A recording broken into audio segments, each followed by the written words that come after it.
नमस्कार। शहीद मेले में आए हुए आप सभी सम्मानित व्यक्तियों का स्वागत और हार्दिक अभिनंदन। यहाँ की सुबह, दोपहर और शाम के बारे में पूछता है, कोई हमसे हमारे शहर के बारे में पूछता है। मैं कहता हूँ बेबर है शहीदों की नगरी, मैं कहता हूँ बेबर है शहीदों की नगरी, तो वो जमुना प्रसाद, सीताराम गुप्त और कृष्ण कुमार के बारे में पूछता है। राष्ट्र के शहीदों को नमन। देशभक्ति की भावनाओं को जागृत करने वाला आज का ये दिन, तो जिस घड़ी का आपको बड़ी बेसब्री से इंतज़ार था, वो पल आ चुका है। मंच पर उपस्थित देश प्रेम की भावनाओं को जागृत करने वाली कविता संग्रह मेरा वतन के प्रकाशक और हमारे आज के मुख्य अतिथि आदरणीय श्री शरद कुमार माथुर जी और उनके साथ आई पुस्तक मेरा वतन के लेखक स्वर्गीय श्री राजेश सक्सेना जी की पुत्री कुमारी सुलेखा सक्सेना का भी मैं स्वागत करता हूँ। इस काव्य संग्रह को आपके समक्ष लाने में जिन विशेष व्यक्तियों का योगदान रहा, वो श्री केशव कुमार जी एवं श्री राकेश शर्मा जी का भी मैं स्वागत करता हूँ। और श्री केशव कुमार जी से मेरा अनुरोध है कि वे इन कविताओं के सृजन पर प्रकाश डालें।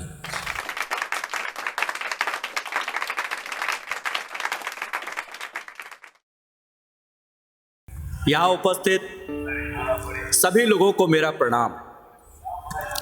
जैसा कि आप सबने सुना, ये रचनाएं अपने आप में अनूठी हैं और इन कविताओं की पृष्ठभूमि में जाने से पहले इनसे जुड़ी एक कहानी जिसे आज आप सबको सुनाना बहुत ज़रूरी है। यह किस्सा उन दिनों का है जब मैं और मेरे मित्र राकेश शर्मा, हम दोनों लोग हनुमत धाम को दर्शन करने के लिए गए थे।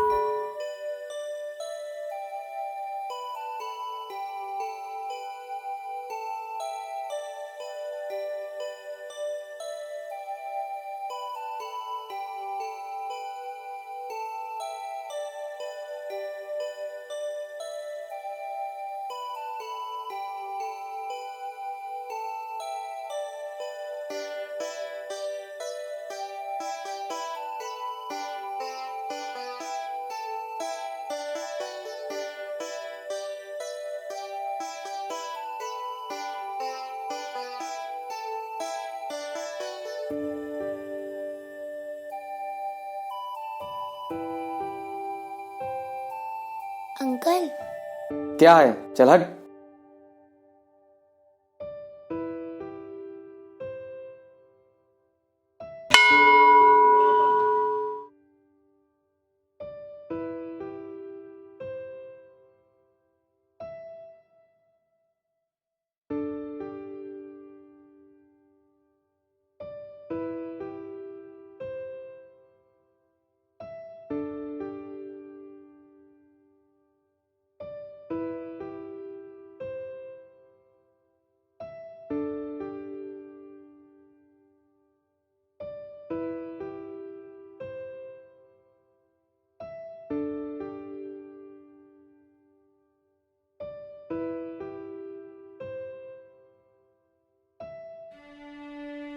अंकल मुझे भीख नहीं चाहिए। फिर क्या यार, इन लोगों का यही है, उंगली पकड़ाओगे हाथ ही पकड़ लेते हैं। इनका धंधा है ये। इसका बाप बैठा कहीं शराब पी रहा होगा और यहाँ भीख मांग रही है। ऐसा नहीं है। तो कैसा है? तो इतना अग्रेसिव क्यों हो रहा है? यार तुझे नहीं पता। मुझे सब पता है। तू बस शांत रहे। हाँ बेटा, अब बताओ, आपको पैसे नहीं चाहिए तो फिर? नहीं, पैसे तो चाहिए। है देखो। तो फिर बोला। हाँ तो?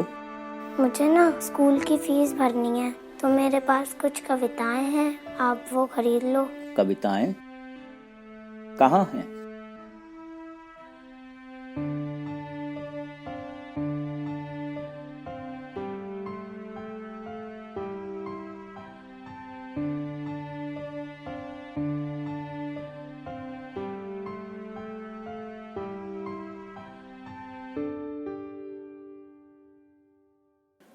ये कविताएं किसने लिखी हैं?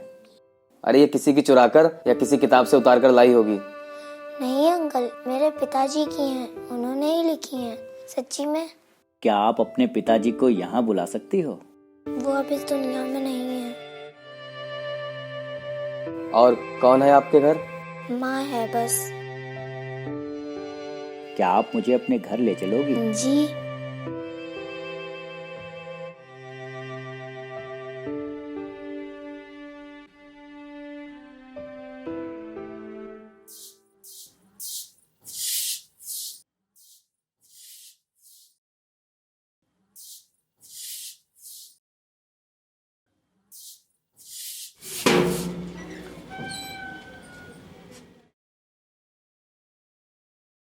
ये आपकी बेटी है?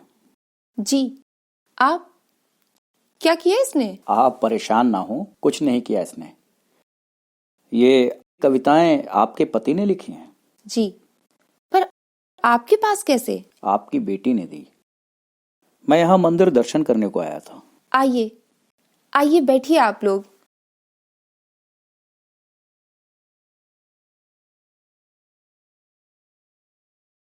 मैं पानी लेकर आती हूँ। आओ बेटा।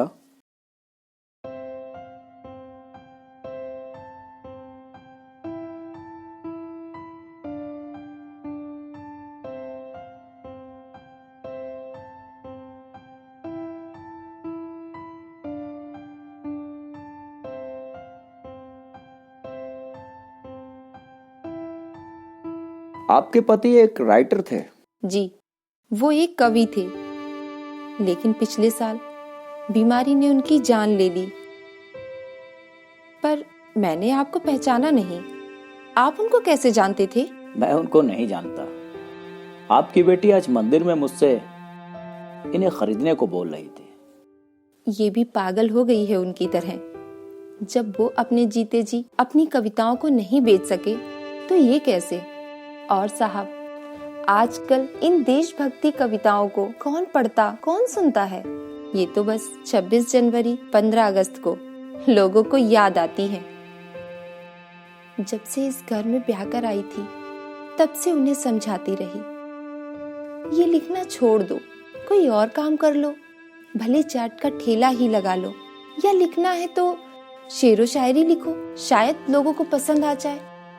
पर नहीं, मेरी एक ना सुनी। आज वो नहीं है। पर कभी कभी सोचती हूँ, गलती उनकी भी नहीं थी। देशभक्ति उनके खून में जो थी, तो देश पर लिखना कैसे छोड़ देते? खून में? तो क्या उनके पिताजी भी राइटर थे? नहीं, उनके दादाजी, वो एक स्वतंत्रता सेनानी जो थे, वो भी गांधी जी के साथ चला करते थे। तो फिर आप लोग ऐसे, मेरा मतलब, तो क्या आपको कोई सरकारी मदद नहीं मिलती? हमें क्या, न जाने ऐसे कितने परिवार भूखे मर रहे हैं, और सरकार को इससे क्या? इसे भी कितनी दफा समझाया कि इन कविताओं का रद्दी के सिवा कोई मोल नहीं, पर ये भी अपने पिता की तरह मेरी कहाँ सुनती है। जब मौका मिलता है निकल पड़ती बेचने को। खैर, इसकी तरफ से मैं आपसे माफी मांगती हूँ। अरे ये क्या कर रही हैं? इसने कोई चोरी तो नहीं की, बस एक छोटा सा प्रयास कर रही थी। और हाँ, आपको अपने पति या बेटी पर शर्मिंदा नहीं बल्कि गर्व करना चाहिए। शर्मिंदा तो देश को चलाने वालों को होना चाहिए, जो इसकी कीमत नहीं समझते। ये कविताएं बहुत सुंदर हैं, बहुत सुंदर ढंग से लिखी हैं, और मैं इनको खरीद रहा हूँ। मेरे एक मित्र हैं प्रकाशक, कोशिश करूंगा कि आप जल्द इनको एक पुस्तक के रूप में देखें। क्या सच में अंकल आप इनको खरीदोगे? हाँ बेटा।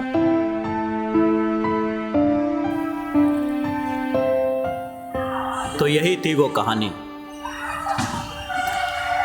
उस दिन एक गलती मुझसे और मेरे मित्र से हुई थी, और उस एक गलती के लिए मैं इस नन्ही देवी से माफ़ी मांगना चाहता। सॉरी बेटा। अब मैं आज के मुख्य अतिथि आदरणीय श्री शरद कुमार माथुर जी से निवेदन करूंगा कि वे अपने कर कमलों से काव्य संग्रह मेरा वतन का विधिवत विमोचन करें और आशीष स्वरूप 2 शब्द कहें।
धन्यवाद दोस्तों।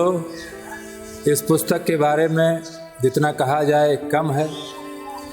मैं इस पुस्तक के लेखक स्वर्गीय राजेश सक्सेना और उनके जैसे तमाम कवियों को नमन करता हूं, जो अपनी लेखनी द्वारा देश प्रेम की भावना को जगाए रखने का काम करते हैं। मैं इस पुस्तक की प्रथम प्रति भेंट स्वरूप इस बच्ची को देता हूं और इस मंच के माध्यम से आप सभी को बताना चाहता हूं कि इस पुस्तक से जो भी पैसा आएगा वो इस बच्ची के उज्जवल भविष्य के लिए होगा।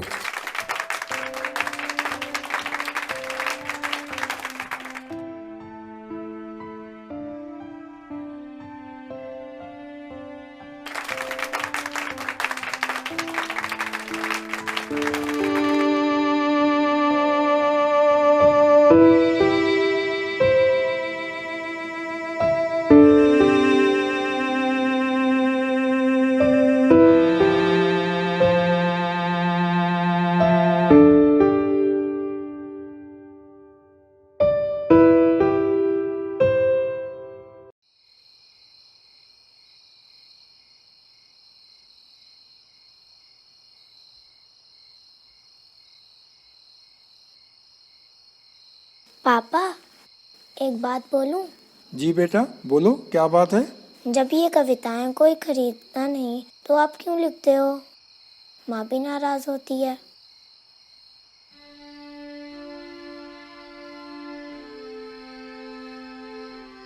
नहीं बेटा, हर अच्छे काम को करने में परेशानियां तो आती ही हैं, तो इसका ये तो मतलब नहीं हम वो काम करना ही छोड़ दें। पर जिस दिन कोई सच्चा देशभक्त मिलेगा वो ज़रूर खरीदेगा ये कविताएं, और उस दिन हमारी सारी परेशानियां दूर हो जाएंगी। रूठी थी किस्मत मेरी, मेहरबान हो गई, मेरे वतन को मेरे दर्द की पहचान हो गई।